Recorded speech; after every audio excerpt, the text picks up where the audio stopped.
स्वस्ति पौराण ठाकुर हमरे रमण बिहारी, हम हैं रमण बिहारी के।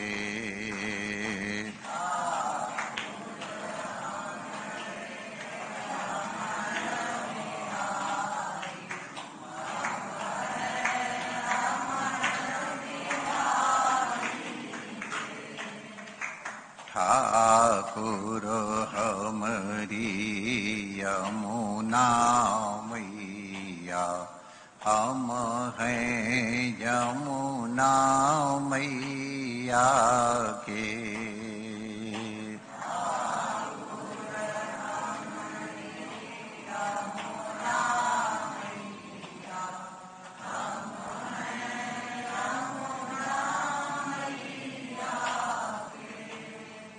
ठाकुर हमरे सद्गुरु प्यारे, हम हैं सद्गुरु प्यारे के।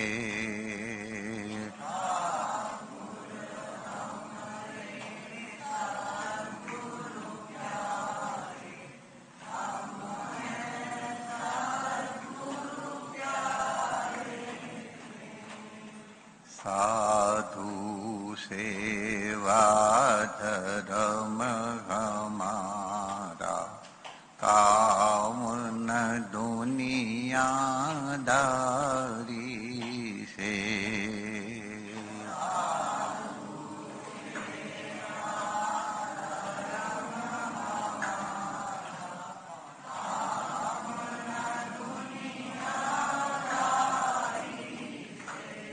कोई भलाक हो चाहे बुराक हो, हम हो चुके रमण बिहारी के।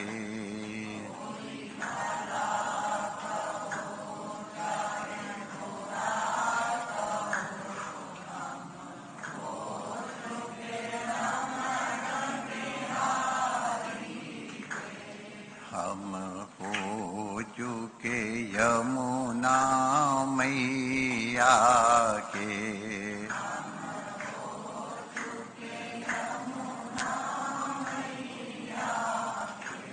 हम हो गए सद्गुरु प्यारे के।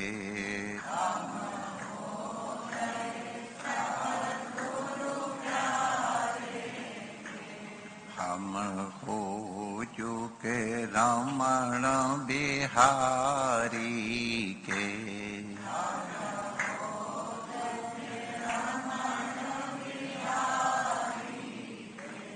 श्री रमण बिहारी लाल की जय।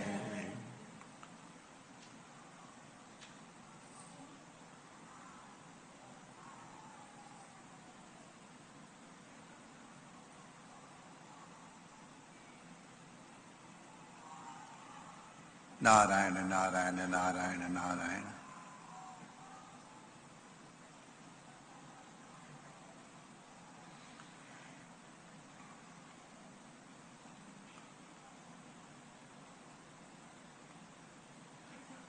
संतों के पास कुछ लोग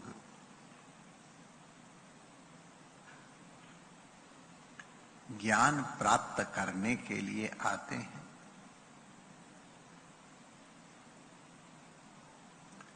कुछ लोग अपना पांडित्य प्रदर्शन करने के लिए आते हैं,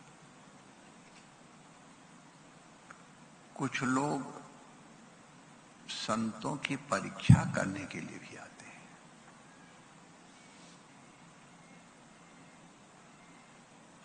संतों के पास आए हैं तो कुछ न कुछ कल्याण तो अवश्य होगा, लेकिन संतों के पास से अगर उनकी निधि लेनी है तो उसकी एक विधि भी होती है। परम पूज्य स्वामी अखंडानंद जी महाराज की जीवन की घटना उन्होंने बताई थी। हमारे बहुत सी चर्चाएं पूज्य स्वामी जी के ही प्रसाद से होती, हर जगह मैं उनका नाम नहीं लेता हूं, लेकिन इसका अब क्योंकि हर चीज तो हमारी दूसरों से, इसलिए मैं कहां तक इसका नाम लूं, लेकिन मन में तो उनका स्मरण आ ही जाता है। तो वृंदावन के एक बड़े विद्वान शास्त्री और उनके पास एक श्लोक लेकर के गए तो कुछ पूछने के लिए इस तरह से। पूज्य स्वामी अखंडानंद बहुत बड़े व्यवहार कुशल भी थे, अध्यात्म के तो कुशल थे ही, प्रवचन के तो क्या बात है, साधुता की भी अद्भुत ही बात, लेकिन पंडित भी अद्भुत थे। उन्होंने जिस तरह से अध्ययन किया जाता है उस तरह से अध्ययन किया था, और उन लोगों से अध्ययन किया था जो अपने क्षेत्र के प्रसिद्ध विद्वान थे। तो जब उन्होंने प्रश्न किया तो स्वामी जी ने उनको बताया ये अमुक ग्रंथ के अमुक अध्याय का और ये वाला श्लोक है। अब अगर समझदार होते तो पंडित जी वो जो प्रश्न कर दिया चुप हो जाते। अरे महाराज अब आपसे क्या पता, आपको तो सब मूल तक पहुंच गए आप। अब ये कह करके उन्होंने अपनी पोल पट्टी खोल दी, वरना शायद दबाया रहता। तात्पर्य क्या कि वो स्वामी जी महाराज का पांडित्य देखने आए थे कि कितने पंडित है, देखूं तो सही। अरे माय डियर, संत के पास पांडित्य मत देखने आओ।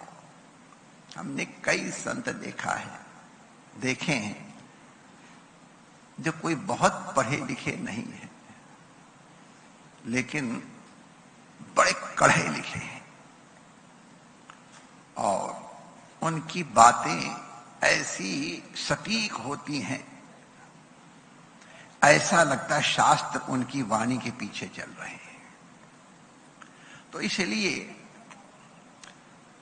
संतों के पास अगर कुछ पूछना है तो विधि बताई गई है, भगवान ने बताई है, और हम लोग इसकी कई बार चर्चा कर चुके हैं। तद विधि प्रणिपाते न परिप्रश्नेन सेवया उपदेक्षन्ति ते ज्ञानं ज्ञानिनः तत्त्वदर्शिनः। इसका अर्थ हम लोग सब जानते हैं कि संतों के पास जाओ तो उनको प्रणिपात करो, सेवा करते हुए उनसे प्रश्न करो, परिप्रश्न करो, तब महापुरुष आपको उपदेश देंगे, तत्वदर्शी महापुरुष।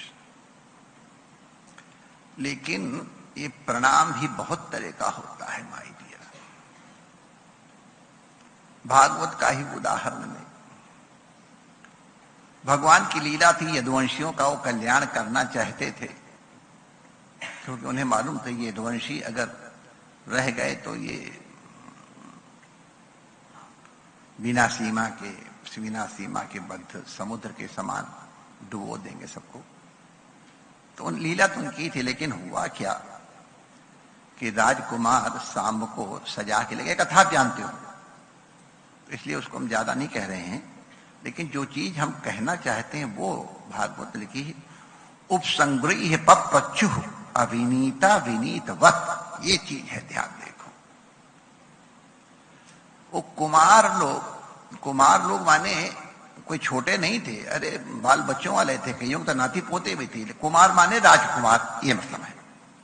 तो आए और बड़े बड़े महात्मा हैं, सबके नाम लिखे हैं, तो उनको प्रणाम किया, लेकिन लिखा है अविनीता। वो विनीत नहीं थे, अविनीत थे, लेकिन प्रणाम कर रहे थे विनीतवत। अब उसका क्या परिणाम हुआ हम लोगों ने देख लिया। तो इसलिए विनय मन में होनी चाहिए। बाहरी विनय उतनी आवश्यक नहीं है जितनी आंतरिक विनय होनी चाहिए। बाहरी विनय से काम नहीं चलेगा। आपने दोनों उदाहरण देख लिए। तो कोई चीज और भी बता दें, संत की सेवा भी करे, उनको प्रणाम भी करे, और प्रश्न भी करे तब भी ज्ञान हो जाए आवश्यक नहीं है। पूछोगी इस विधि से तो उपदेक्षन्ति ते ज्ञानम, वो महापुरुष ज्ञान का उपदेश अवश्य दे देंगे जब आपने इस प्रकार से पूछा है। लेकिन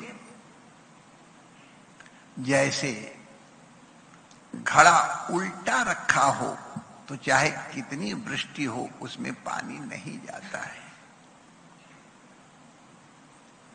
उसी तरह से संत कितना भी अनुग्रह करें, लेकिन यदि प्रश्नकर्ता में श्रद्धा नहीं है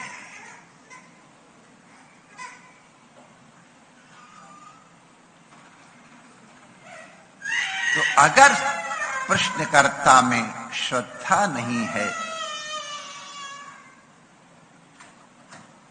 तो ज्ञान का लाभ उसको नहीं मिलेगा। इसीलिए भगवान ने एक और बात कह दी, ये बताते हुए श्रद्धावान लभते ज्ञानम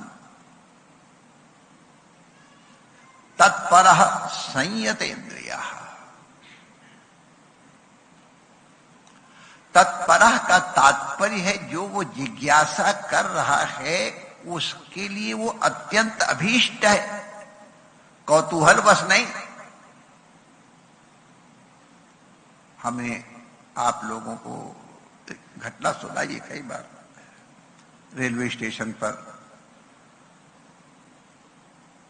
गर्मी के दिन थे, उन दिनों ये बिस्लरी भी नहीं चली थी, हम भी विद्यार्थी थे उस समय।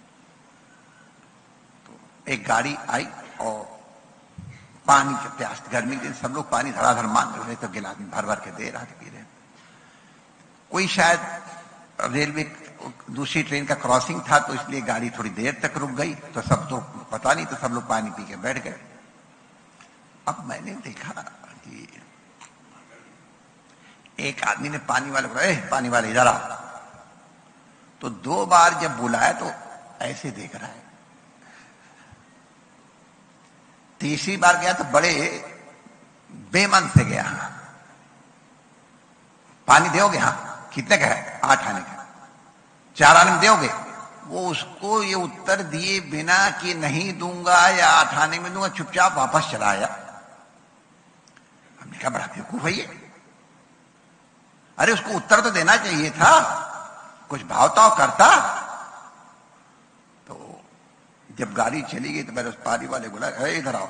ये दौड़ के आया, पानी पिएगा जी? आपके लायक पानी ले आऊं? मैंने कहा पानी नहीं पूछना है, मैं ये तुमसे पूछ रहा हूं कि जब वो व्यक्ति आपसे पानी के बारे में पूछ रहा था कि 4 आने में दोगे कि नहीं दोगे, तुमने उत्तर क्यों नहीं दिया? ऐसे व्यापार होता है। तो मैं उसको शिक्षा दे रहा था। अरे उसने होता है महाराज जी, उसको प्यास नहीं लगी थी, वो मेरा टाइम वेस्ट कर रहा था। जिसको प्यास लगी होती है वो दाम नहीं पूछता है, गिलास दो हमको। अरे मैंने कहा मैं तेरा गुरु बनना चाहता, तू ही मेरा गुरु बन गया, मैं तुझे नमस्कार करता हूं। जिसको प्यास लगी होती है वो दाम पूछे, लाओ पानी पिलाओ यार, जो होगा देखा जाएगा। ये तत्परः, प्यास लगी होनी चाहिए।